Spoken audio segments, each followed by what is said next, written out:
Welcome to the Only Eye Athletics podcast, the show that values hearing your stories, reliving your adventures, and learning information that can help us improve in all aspects of our lives.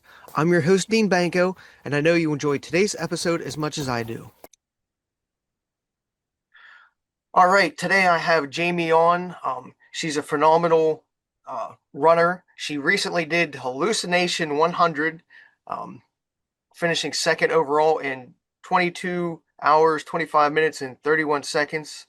Um, she's also done a few other hundreds, Mohican 100, Burning River, uh, like Rabbit or Raccoon. She's been to like Rockin' the Knob, the Fat Fall Classic, Baker Trail Ultra. So she's pretty diverse in all kinds of trail races and running in general. So I wanted to get her on and talk about her most recent 100 miler, which is the Hallucination 100, and touch on some of the other races that she did this year. So thank you, Jamie, for coming on, and I'm looking forward to this. Yeah, thank you for having me on. It was an honor and a pleasure to be here. So thank you. All right. So we were talking already about the Hallucination 100 as I was before we started just a couple minutes ago, that there's two different Hallucination 100s, and you did the one that was here in September on the 5th and 6th, and that was in Michigan. Yes, in Gregory, Michigan. All right. And then uh it's just a little fun fact. The course runs to Hell, Michigan, which if you didn't know is a place you can actually run to Hell, which I did, and I made it back. That makes things a little bit more special when you get to do something added extra into not just racing, but just a little bit more of an event. Um, well, let's just start off with some of the basics. Like, what got you into running or trail running in general?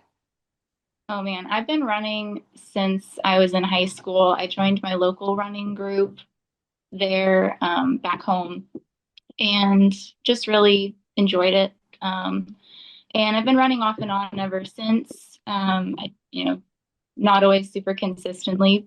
We kind of fall off here and there, but always found my way back into it. And just over the last few years, have really started getting into the trail and ultra running. Um, and I just love it. I love being out on the trails in nature, and I love the concept of going far and pushing your limits. So it's been really cool to get into that world. So you're basically, I would say I see you more at trail races than anything. So do you do any more road, or you're just more like, I just want to suffer and I want to do the trail races? I do like road races still, but the ones that I like have that aspect of suffering in them still. So, like, we went out and did the Blue Ridge Marathon in Virginia last year or the year before, and that's named like America's toughest road race. Um, I would compare it to like Rockin' the Knob, but on road. Um, so I like those kind that are still very challenging, or if it was a scenic, I'd love to go out and do Big Sur or something like that. But for the most part, I stick to the trails. Yes, I mean, yeah. See, you want to get your money's worth, I guess we'll put it that way. Yeah. If you're gonna I don't want to say waste the weekend, but if you're gonna spend the whole weekend racing and traveling, you want to get your money's worth. Oh, Um, so what made you decide to do the hallucination 100? So hallucination is actually part of a series or challenge called the Midwest Grand Slam of ultra running.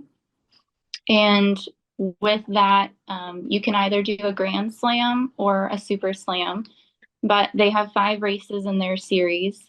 And with the Grand Slam, you just have to pick 4 of those 5 to complete. And then the Super Slammers do all 5. So I am doing the Grand Slam of ultra running, or the Midwest Grand Slam, this year. So it started with the Mohican 100, which was at the end of May, and then Burning River towards the end of July, Hallucination, and then my next one is going to be the Indiana Trail 100 in just a couple weeks. It's the middle of October, so that'll complete the Grand Slam for me. Nice. See, I didn't even know about that. So that's I just I know of I Burning River and Mohican, so I've just kind of been doing the races, and I haven't really shared with many people that that's what I was doing. So you know, too I guess too late now. yeah, I know. You're the lucky one. So you've done what? Let's see, what 500s this year now or 400s? This was my third that I finished this year, fourth that I finished total. So I did Rabid Raccoon 100 last year, and finished. And then I came back to Rabid Raccoon this year and DNF'd at mile 67. And that is kind of what spurred the whole Midwest Grand Slam thing. I did not even know that that existed. I was just really upset with myself after Rabid Raccoon for not finishing because I knew that when I DNF'd, it was all just me really having a mental day and deciding, like, I don't want to be out here. And so I just started looking at races.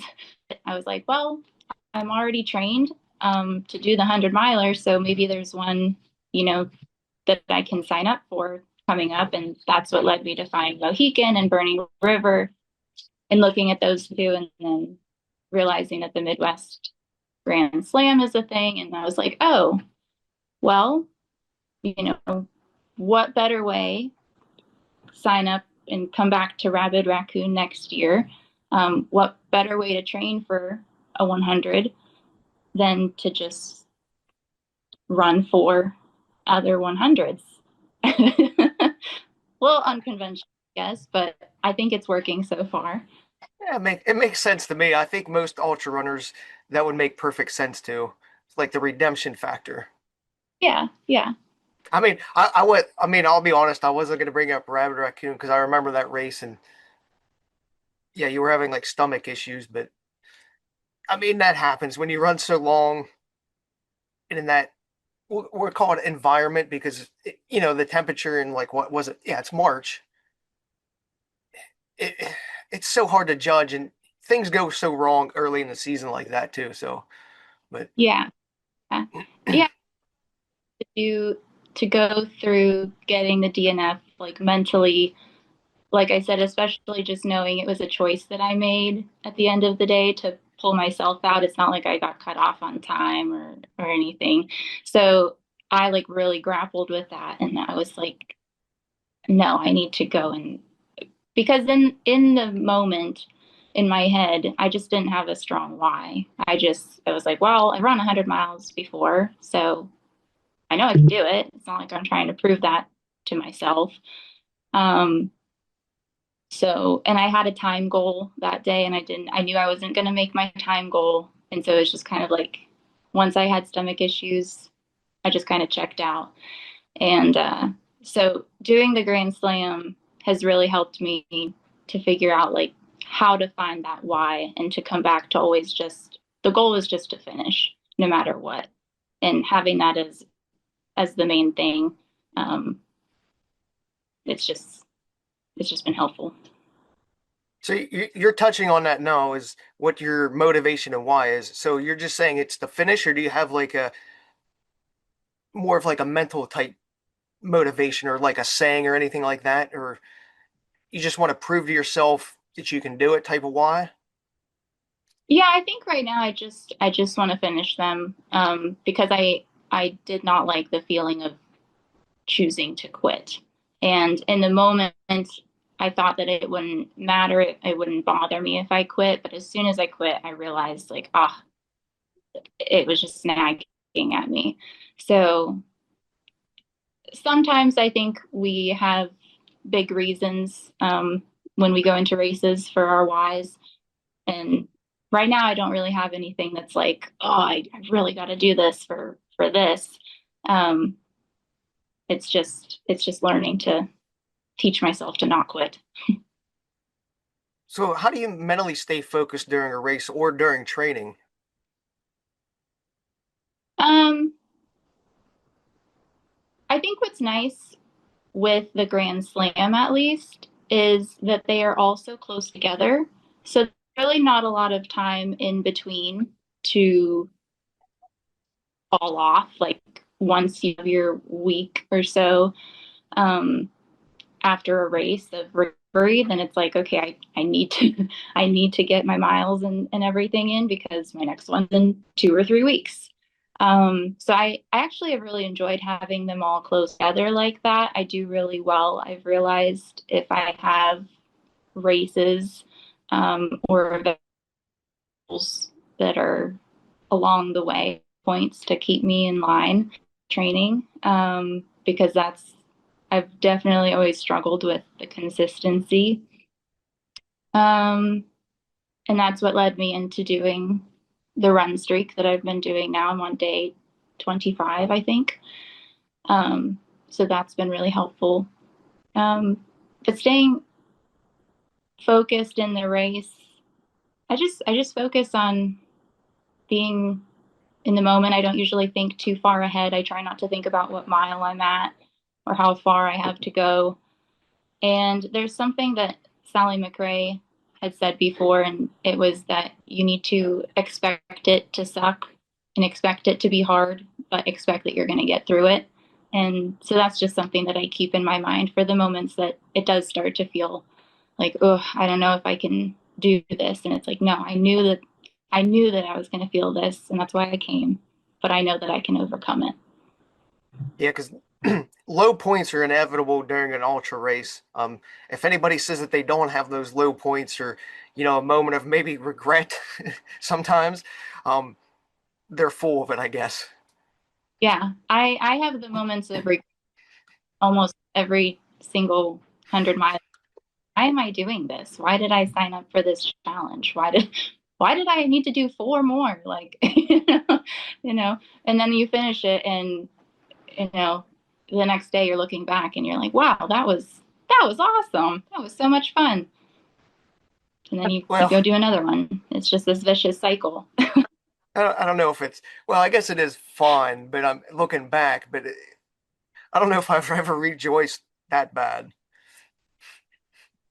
Uh, It's see, back at it with fun, but you were talking about your run streak, um, and you were on day 25, I think is what you just said. So, what's this run streak going to entail, and what motivated you to start it? I went out one day. I didn't want to go for a run, but I knew I needed to get back into my training cycle. And I was just dreading it all day long. And then I finally went out, and literally within a tenth of a mile, I was just sitting there like, wow, like this is so awesome. I'm having such a great time. I was only going out for a couple miles that day, and I was like, man, I wish this was a long run. I wish I was going to be out here for a couple hours. Like this is incredible. And it just was a reminder that you don't always feel like getting out and going for a run, but that once you start, you can often feel differently. And so I just decided that day that I'm going to do a run streak. And so it's just a mile every day. And a lot of times I end up doing more, but it's just pushing myself to do at least that mile. And um, I've loved it because, like I said, I usually struggle with consistency. And so it's just forced me to get in the habit of lacing up my shoes every day and going out and putting in some amount of mileage. Even on the day after my hallucination 100, I got on the treadmill, and it was a little rough at first, but we got through it. Now, do you have a goal, say like a year, 2 years, or just when it ends, it ends? I think no goal. I think I would just like to keep it going for as long as I can. I think a mile is very doable, you know. Um, say roughly 10 minutes average for somebody to go out and do a mile. So I don't think there's a lot of reasons that I could give myself that like, oh, I can't give myself 10 minutes today. So yeah, I'd like to keep it going as long as I can. Yeah, there's some people that do it 20 plus years, and I'm just like, how do you not get sick or, have something unexpected? I'm like, hey, There's people who have run streaks where they do like 8 miles every day or, and I'm just like, wow, that's awesome for you. I love that for you. yeah, something I don't want to do. Now, what's your typical training for 100 or just in general, like your weekly mileage and maybe elevation? I really don't plan it very much. Usually I try to give myself 4 meaningful running days. I try to get a speed workout in each week. I try to do hills each week. And then I try to have my 2 like back to back long runs during the week. I don't really have a huge, uh, a set goal during the week of how many miles I try to get. And even if I do, I usually don't stick to it. I usually just kind of go off like willy nilly, whatever I get, I get. Um, yeah, it seems to be working pretty well, I think. So Do you do you prefer to train with people? Because I see you, well, I don't want to say all the time, but either with your like daughter Sean or like your friends. Oh, I don't want to say her name wrong, Maya, mhm. and then I think oh, I forget who it was the other day. Like, do you spend most of your time training, say, with people or without people, or? It varies, and I think it goes. I think there are certain seasons where I'm very much more secluded, and I like running alone. I have no problems running by myself. And then other times I do like running with people. I think I'm very particular about the people that I run with. Um, but I love running with my daughter Aria. She is one of my biggest inspirations. So she keeps me motivated and inspired. And I would love to be like her when I grow up. Well, I think she has two good role models to look up to herself. Yeah. So keep up the good work on that part. Um, so the hallucination itself, I noticed it started at, well, I guess we'll transition back in out of the training back into the race itself and some other races. It was a 2 p.m. start on Friday.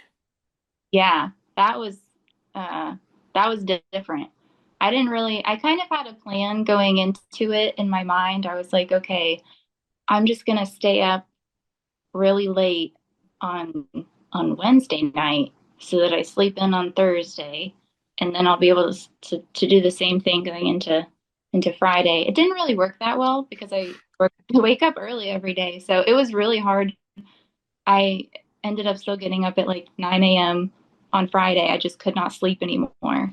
Um, and so it was definitely weird. And then with starting at 2, typically you start early morning, like between 4 to 6 a.m., and you're probably like 50 miles, 100K in before it starts getting dark. So with hallucination, I think I was only about a 50K in and it was dark. And so it really threw off. I was running through the night and feeling like I should have felt more tired or slow, but I felt like I was still moving really well.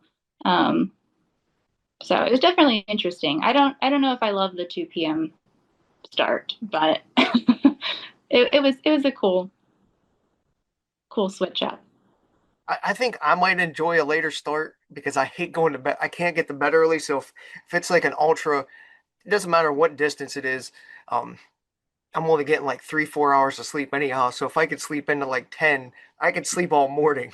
So something like that, like Ironstone, it starts late, and there's a couple other ones like what, Black Black Forest, Forest. Yeah. well, which is also a weird. weird time to I try to guess coordinate. I guess it's good for those people who say like work night shift or something. They might really thrive at something like that. So, did you have a strategy go? I know you said you had a strategy for your sleep. Did you have a strategy going in for the race? And did it change at all mid race or, towards the end? I mean, not really. Like I said, my main goal is just I just want to finish it.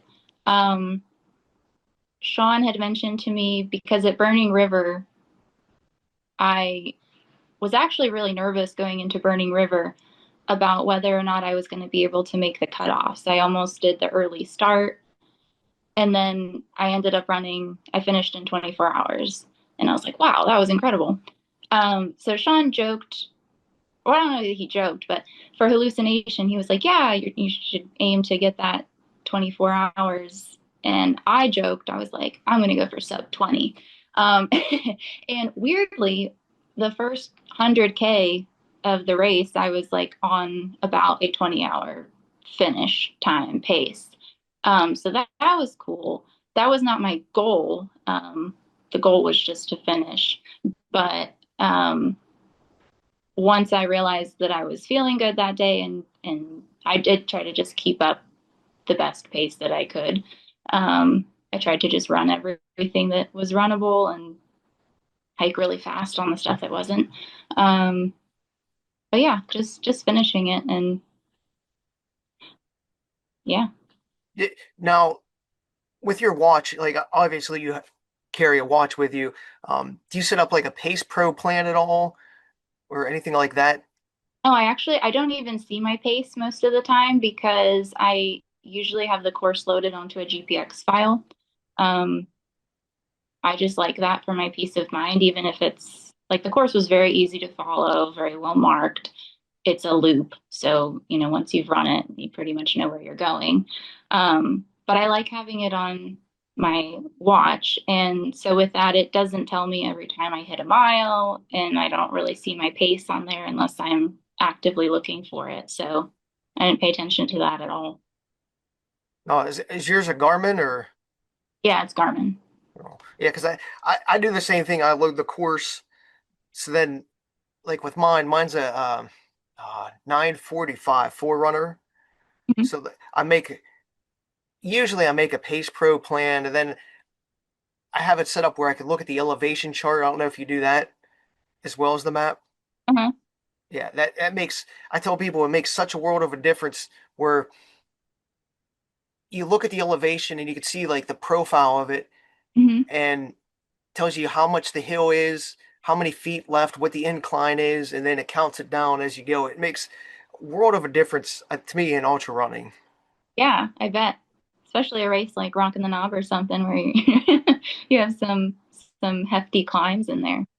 Yeah, I mean, if you're not using it now, it might be something as a little tip or thing to practice with, just looking at it, like setting up a route around your house or whatever, and just looking at that profile, showing you like, hey, I got 300 feet of climb left in 2/10 of a mile. I know how to like I should back off a little bit or go a little bit harder because maybe I only got 50 feet left, like type of deal. Like that's the that's why I use it. So I know like, hey, this is 1,000 foot climb. Maybe I shouldn't try to go at like a 7, 8 minute pace. Maybe I should drop back to 10 so you don't burn out a little bit. Yeah, that's a good tip. I'll have to look at that. Usually, I am very not data oriented. I just kind of go out and run. Sean is my data. He is like he's the only reason I know like what pace I should try to run at or anything in regards to the race. Like I literally I just show up and I run and he's my watch and my mental everything. Yeah. Maybe it's a guy thing. Maybe. Because because I again with the watches, like I flip through like the different screens. So the one like my main screen is like the time of day, elevation, heart rate, pace. I took it off now because I showered, but I have like 6 things on my main screen. So like it's all heart rate. So like I have that all on my screen, and then I guess scroll down or whatever you want to call it, push the button down so I could see the elevation and then the course map. But I mean, with a loop, hopefully you don't get lost in a loop. Yeah, hopefully. I know it does happen when people get tired and their legs get worried, or even in the dark they forget, oh, there's that turn. They just get too Yeah. focused, I guess. Yeah, and that's why I like having it just as a backup that if I do happen to get off course, I know it's going to tell me. So, Now this was 6 loops for 16.6 miles each loop. Um, mhm. do you like loops or for point to point or like big looping circles? Like, do you have a preference on that? I don't know if I have a preference. I think I kind of like it all. I didn't think before I did a looped course that I would really like the loops. It sounded monotonous, but I like um, I like that it makes it an easy way to break the race down. So, like Rabid Raccoon, for example, is 8 loops. There's, I think, like 13 miles ish per loop. But I just know in my head, I'm like, okay, it's 8 loops. Eight's a small number. That's very doable. And so I don't look at it as 100 miles. And then with Hallucination, with it being 6, and me being so used to running on the Rabid course, I think it made the race actually like fly by a lot faster because it was like, wow, I'm already on loop 3 and that's like halfway. Um, whereas, before I'm so accustomed to running 8 loops, now it's like 6, that's even smaller. Like it doesn't translate to 100 miles in my head, you know. But I like the loops, and I actually liked at Burning River. That was my first time doing an out and back course, and I didn't think that I was going to like that either. But again, it was like it just broke it into 2 chunks for me, and I was like, 2 is a small number. It's just out and it's back. Like, how hard can it be? So I kind of like them. I like both of those. I have not done one yet that is just 100 miles round trip. So I don't know how that would be, but Yeah, I think the only really big one in PA would be Eastern States. Well, I think, yeah, it would be the only one really in PA. So you'd have to go west more or south to get anything like of that distance. yeah, I mean, they all have their benefit, like a loop course. Um, like you said, you know it's coming, but then you the aid stations and stuff, you could have more of a centralized aid station where, say, a crew isn't chasing your butt around all day going, here and there. You could do it with like less crew and less supplies, I guess. Whereas even a point to point, oh, I guess point to point and big circles are I guess the same thing. It's just one's straight and one's a loop. But yeah. you always I have think from to. a crewing perspective, I'm sure Sean enjoys the looped courses more because if you know my husband, he is very, very prepared. And if you have never seen him, you're missing something special because that man brings, I mean, I don't even need the race people there. I don't need aid stations. Like he's got it all. You know, so I'm sure he likes the looped courses a lot because then he doesn't have to unpack everything and pack it up and move it again. I will say, because I noticed it since I've seen you guys at your aid stations, um, it's basically like a small grocery store. I mean, And it's not a Sheets, it's an actual like grocery store. It's like, what do you want? Here we have it. I think really because we've worked a lot on my nutrition. And so in the interim where we were like really trying to figure that out, it was like every race was different what I was able to eat, and every training run felt different on what I could eat. And so when we'd go to a race, it was like, well, you got to have all of this that worked on this run, and then you got to also bring all these things that because that worked in this race. And then I would end up not eating any of that because it wasn't working in this race. But I always had to have options. But I think we've figured out the fueling now, which is nice. So the food aspect is at least condensed. All right. So on that note, what are your like go-tos, or what do you like to have then at an aid station to eat and drink? Aid stations are it's pretty much mashed potatoes and I like broth and like ramen noodles. Those are pretty much the only things that I'll usually eat during the race that's from the aid station. The rest of it is doing liquid and gels. Um, Sometimes fried rice. I'll throw that in there too. But I mean, is that it's got, is that what he brings for you too, or what else does he bring anything different or special for you? oh yeah. So he always potatoes also, and then he'll bring usually like mac and cheese, rice. Um, he'll bring stuff to make quesadillas, grilled cheese, PB and J's. I mean, I have a lot of options. I don't usually end up eating most of it, but it's always there available. Now, what do you use for hydration? Um, what is it? Precision or I love it because it's not flavored. Some of the gels are flavored, but it's very mild. Um, but a lot of the ones that I do like are unflavored. So I think that helps is it just doesn't have, I don't know, all the extra stuff in it that might upset your stomach. Yeah, I'm a little bit cheap, so I just use like the baking soda because that's basically, I guess, what it is with maybe an extra ingredient. And the first couple times that I've used it, yeah, that wasn't pretty good. That wasn't good at all. We'll have to have Sean make you a sample bag of, I call it Sean's Famous. So you can try that. One day we'll patent it. We'll get it. Well, We'll get patent. I did notice. Well, what it was is I was taking it like before breakfast too. So like I'd take like a teaspoon or table, whatever it is, teaspoon, tablespoon, before I ate my actual breakfast, and you could just feel like the acid just getting so neutralized too quickly, and then you're like, oh, so you have to.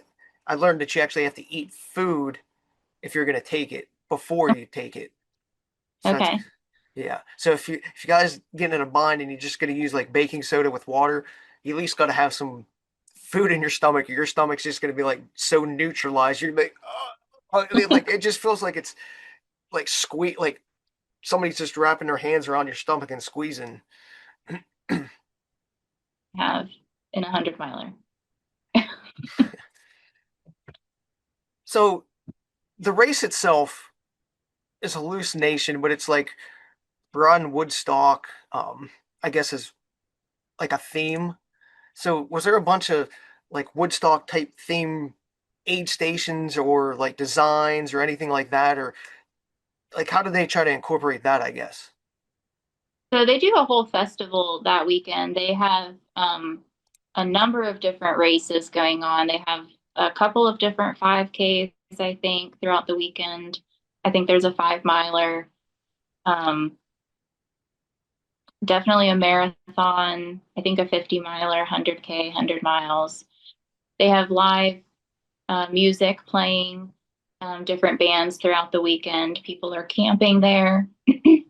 They have stand-up paddleboarding, yoga, um, food trucks. So just a whole festival going on. I don't think any of the aid stations were really like decked out in any way, but I know they give awards for people for most decorated campsite and grooviest costumes and that kind of a thing. No, it's saying it's on 140 what they call incredible acres, but that's just like basically the base camp's the 140 acres. You're still going through like other wilderness then? Yeah, I think so. Most of it is on bike trails. Um, and then there was a little bit of I think like dirt road in there, but most of it, yeah, it's just bike trails. It is very pretty, very scenic. So can you describe the course a little bit more? Like go into details or compare it to some like other races, people can get a general idea of it. Um, Yeah, I mean, you go over, there's a lot of you go by I don't know, go by a couple lakes, I think. Um, Go over a lot of like wooden bridges like you would see on a mountain bike trail. It's really not very technical and it's very runnable.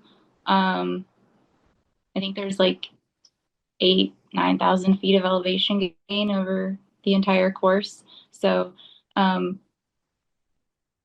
for someone who lives in Pennsylvania, like it's just a very runnable, not rocky, not rocky course. It was very fun, um, very pretty, lots of flowers, and yeah. Yeah, because well, you're talking about the elevation because I don't want to. Yeah, Michigan is a pretty flat state, I guess, compared to say us or West Virginia. Yeah. Yeah, that was definitely the lowest elevation um, gain that I've had in 100 miler so far. And it was nice. It was like the whole thing. I felt like I could run the whole thing for the most part. Now, since it's six loops, I don't know how to word this. I guess like did you have a low point at all, or like what lap was that, or anything It was like that? it was lap one. Um, I was probably like a mile in, mile and a quarter, and I took my first and only fall. Um, but I was like, for it not being a technical course, I tripped so much that it's like I don't even know what I was tripping on, but I fell so hard in that first mile, and hurt my knee. And from then on, like both knees were bothering me. And I remember I kept coming into aid stations, just like, man, like I just want to go home already. Like, is this not done yet? I feel like the first 50K was like, wow, why am I doing this? And then it got dark and I put in my headphones and I think I slowly like got myself out of there. But yeah, the first like 30 miles I think was a low. Now, when the sun came up, did you get that rejuvenation type feeling that sometimes happens? Yeah, I think so because I think about the time that the sun was coming up, I had one more loop. So I knew that I was almost done, um, which was nice. Now, how is the course flagged or marked?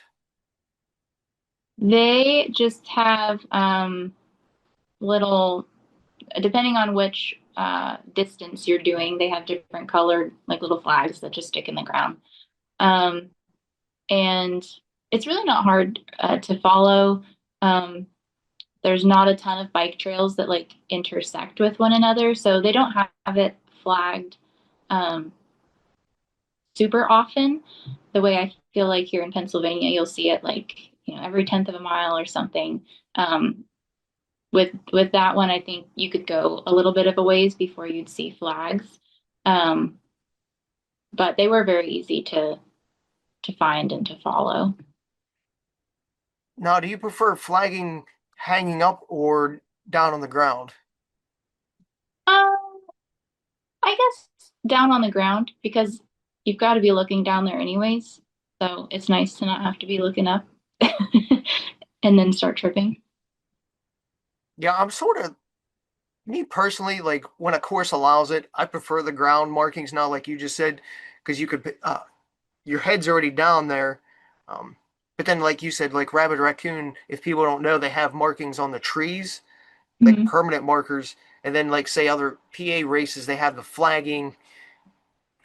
I guess maybe eye level or above, hanging from trees. So it's there's a wide variety of ways to do it, but I think ground, I think is the way to go if the course allows. Yeah, I like it. Like I said, you're already looking down there. So Yeah, it keeps you from tripping as much. I think maybe some race directors that have a twisted sense of humor, not going to mention any names, Like to hang things up higher, so you have to like look away so you could trip more. All right. So you set a PR for this race. Um, we'll just call it a couple hours. Yeah, it was like a 2 hour PR, right? Like an hour and a half. Yeah. So what are you learning, or have you learned that's benefiting you to be able to drop your times, or is there anything that you figured out that's helping you drop times, or is it just better training in general? I think it was two things. I think one was the nutrition. Um, I really struggled at Mohican because I wasn't able to eat and I was sick to my stomach. Um, and then I slowed down like immensely. Um, so figuring out the fueling, I think, has made a world of difference. Um, the other thing is after Rabid Raccoon, I had had an idea um, around that time, but it was not until after Mohican, I think, that I officially got test results back and found out that I had been anemic. And so going and getting my blood work done, and uh, I ended up getting iron infusions. Um, and then I'm still keeping up to date, like on my blood work and keeping track of that. That has also made an immense difference because I could notice that in my running and in my training. Um, it would make me like extremely fatigued just in day to day life, and then I would notice it in my runs as well. So after a race, do you sort of reflect, um, or do you try to look back and see what you can learn from that race specifically, like and take it on to the next one? Or is there anything, I Yeah, guess, yeah. um, I think every race is different. So every time like you think that you have something figured out, you're like, yeah, awesome. And then you go to the next race and you just have a totally new problem come up. So I feel like I figured out nutrition and that's great. And then, I go to Burning River and get like blisters. I've never gotten blisters running before, and I got like the worst blisters of my life. Um, Chafing is like a new thing. So it's always just like problem solving and like figuring out, and then I'll figure those two things out, and something else I'm sure will come along to have to learn from. Now, off the top of your head, is there anything you're already looking to improve on or try to figure out to make you better down the road? I think I would like to keep working on. I'd like to see, um, you know, what PR I can set on the 100-mile distance. Um,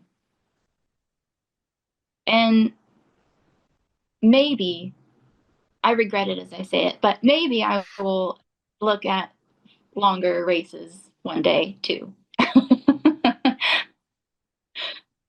As it Yeah. comes out of my mouth. No, we don't want to go longer, but I kind of do. So I don't know. We'll see. Yeah, I mean, the longer you put off, say, a 200 miler, the more 300 milers are going to be available. So I'm just saying. Son keeps trying to get me sold on doing Cocodona. I'm like, oh, I don't know. Every time I that sounds like a good idea, and then you go out and do 100, and you're like, that's a terrible idea. Yeah, I mean, there is the push for threes now, so it's yeah, I'm not saying sooner the better, but you know, no better time to jump in and see what happens, I guess. Yeah, and then there'll be fours. I think there might be a 450. I want to say there's a 450 somewhere. Maybe not. Maybe it was just a different type. Maybe it was an adventure race, but there's a 450 somewhere. Yeah, I'll keep that distance for. Now, for being second overall, what kind of award or prizes did they offer or give anything special for that race? Yeah, everybody got a medal for all race distances. You get the belt buckle as the 100 miler finisher. And then for second place, they gave me this sweatshirt. I have it with me. I got a cool hat, has a button on it that says "Finished it, man," and and a I don't know what do you call it, like a wind chime. Um, but yeah, like a little, and it says second female on it. So all kinds of gifts. It was actually very cool coming into the finish line. They were like, you're still running?" And I was like, "No, I'm done." They're like, "You're done?" It's like, "Yeah." And they're like, "Oh, stay right here." And they just started like showering. I was like, "Wow, probably best finish line experience I've ever had." Does it really say you're done, man, or whatever, or you're finished on the hat? Yeah, it says "Finished it, man." Hallucination 100-mile run Woodstock. That's definitely different. I definitely like that. Ah, so I guess it does have that sort of like hippie, laid back type of vibe to it. Yeah, for sure. As like doing the 100 miles, I don't feel like I really got to experience the festival part of it.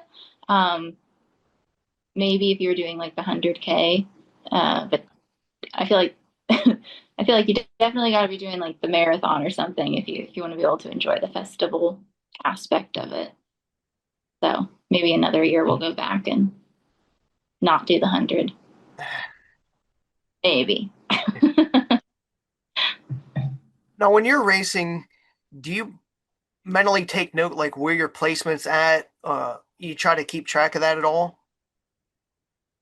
Sometimes if I like Sean had told me that he knew that I was second. With it being a loop, he didn't know where the first place woman was. Um, so I'm not super competitive. Like, I am just out there to do my best, and I know that I'm competing with myself. Um, but I do also try to pay attention and just use it as motivation, especially in the later miles when it's like it just gives you a little extra push. So I did, I passed a lot of women um, on that last loop, and I didn't know until I came in or not if any of them were the 100 mile. But the girl who finished first absolutely crushed it. I think she was like 19 hours or something like that. Very fast. Yeah, I guess it's a twofold thing because sometimes it could get mentally taxing if you're worried about your placement. But then again, if you don't worry about or if you don't know it, and then you know you start taking it easy because you're like, oh, I'm just enjoying this, and then you get passed by like two people and you end up like fourth, and you're like, oh well, I could easily like finish first or third. It's Yeah, one of those twofold things. yeah. And I think third place woman who is also doing the Midwest, she's doing the Super Slam. I think she was about like 10 minutes behind me. So definitely like knowing that where I was at in the race helped, because any moment that it went through my head like, oh, I could just walk a little bit. It's like, no, you don't know where anybody is in relation to you. So just keep going. It helps you move faster, I guess. Keeps your times lower too if you worry about. Well, I don't want to say worry, but I guess Pay attention. yeah, pay attention's definitely a lot better. Um, so in the Grand Slam thing, since you mentioned again, do they have like awards for say top three of the finishers? I know they keep track of the placement of them. There is an overall just award that you get for completing the slam. And right now, I think there were like 15 or 16 people um, that started both the Grand and the Super Slam. and right now there's seven, I think, left between the two, and I think I'm the only woman that's left in the Grand Slam. The rest of them are all super. I think there's me and one other guy that are left in the Grand.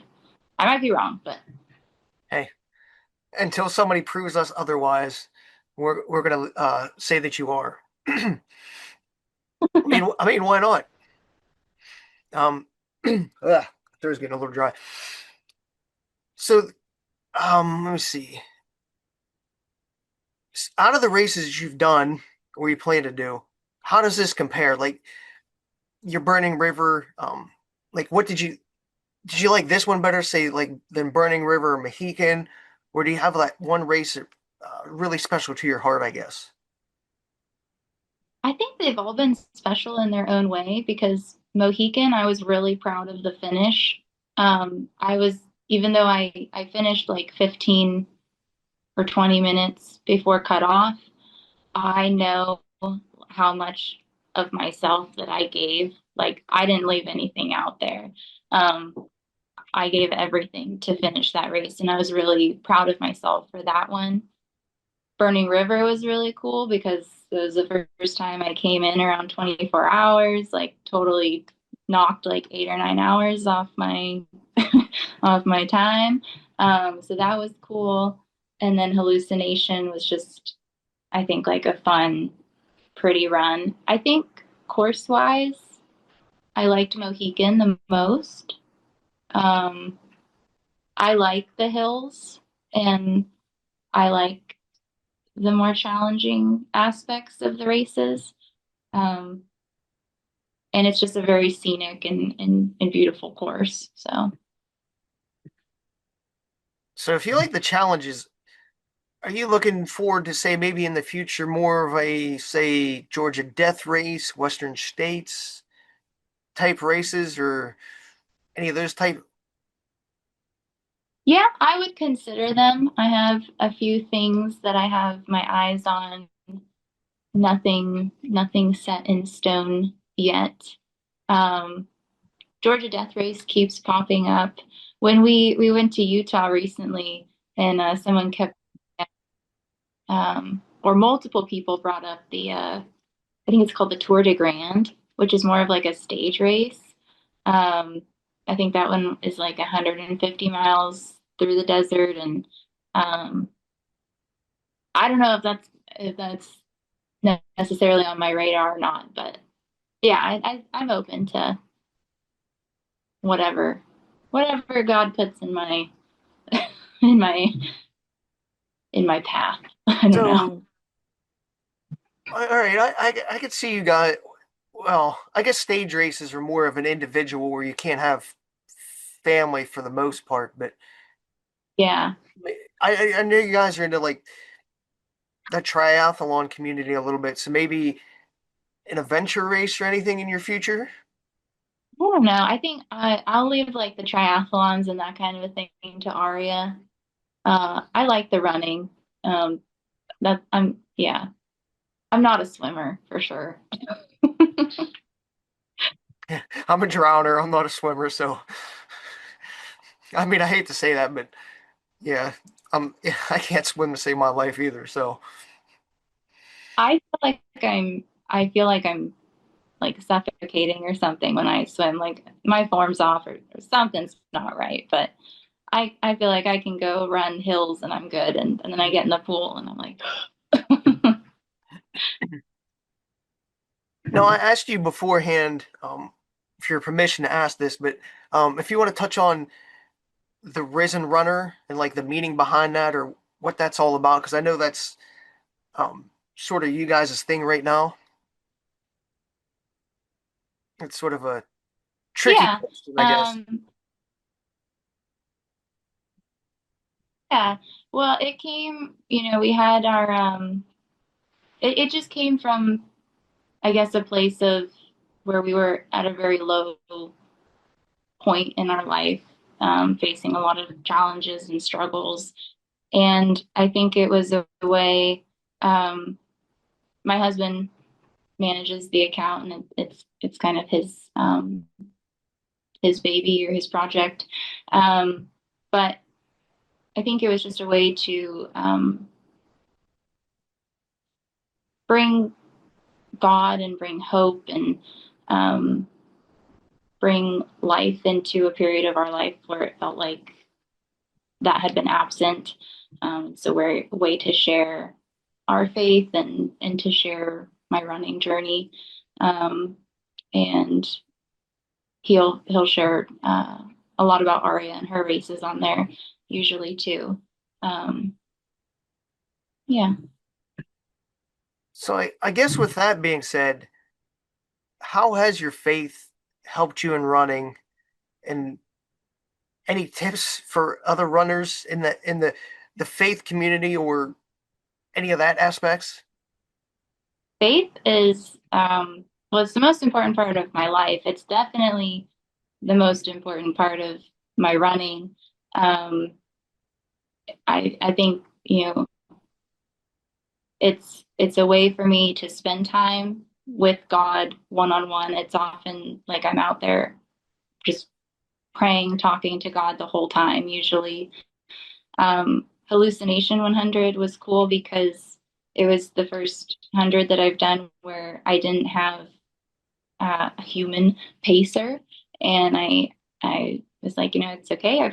I've got Jesus. Like Jesus is my pacer, and he was like, talked to him the whole time and listened to worship music out there, and I had a great run.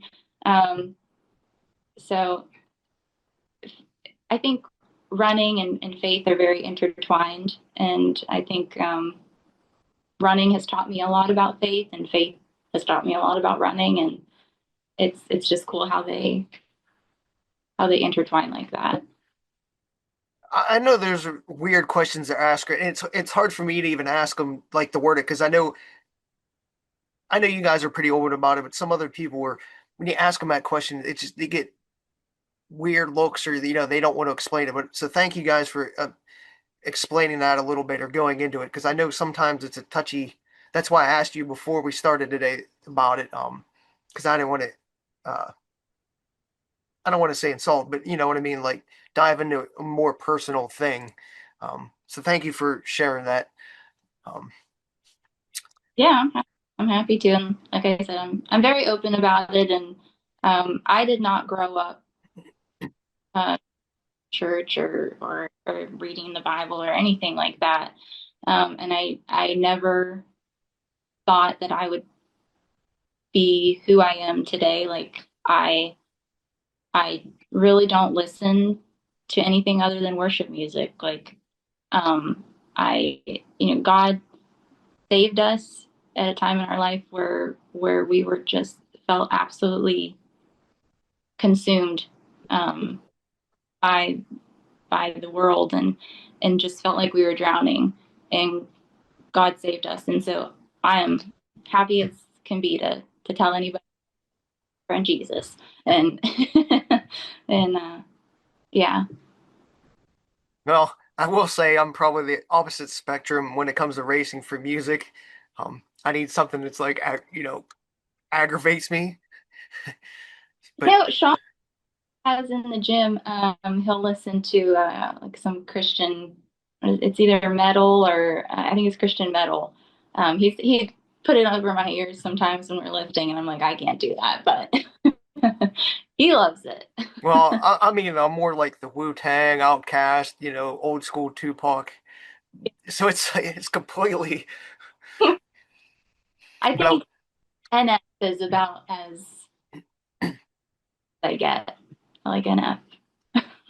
well, I will say I think my favorite Christian song is the "Who You Say I Am" by Hillsong Worship.